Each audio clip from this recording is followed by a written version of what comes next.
Gentlemen, one of the things we've been talking about at CPAC and with our friends in the movement is something my colleague Wayne Cruz calls the whole of government approach to regulation.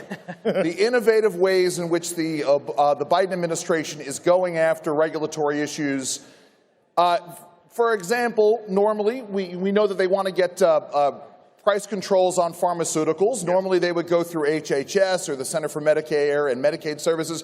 But, Doug, they're doing something really interesting with the National Institutes for Standards and Technology, which, as I understand, they run the atomic clock. Talk about March-In and what that means for the pharmaceutical industry. Well, great. It's great to be here. How many of you are ready to find an end to the Biden administration right here? I think starting right here.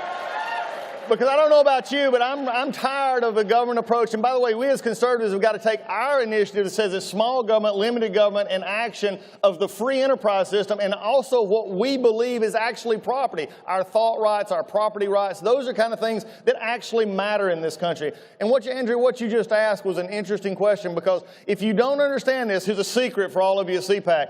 I'll whisper like he does. Biden wants to take over. That's exactly what they want to do. Right.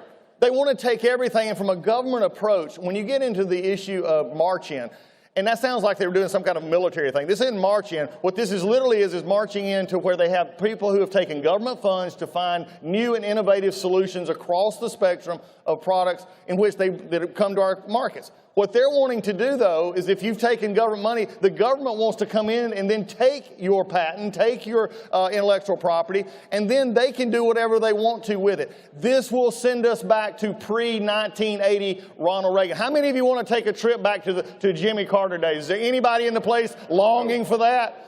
No, nobody wants to. So what we've got to understand here, and I think when we look at our economy, the question is are we going to believe in American exceptionalism? Are we going to believe that Americans have the ideas and that property rights matter? Those are the things that you think of, you dream of. They come from the heart. We've got to be a part of that. The greatest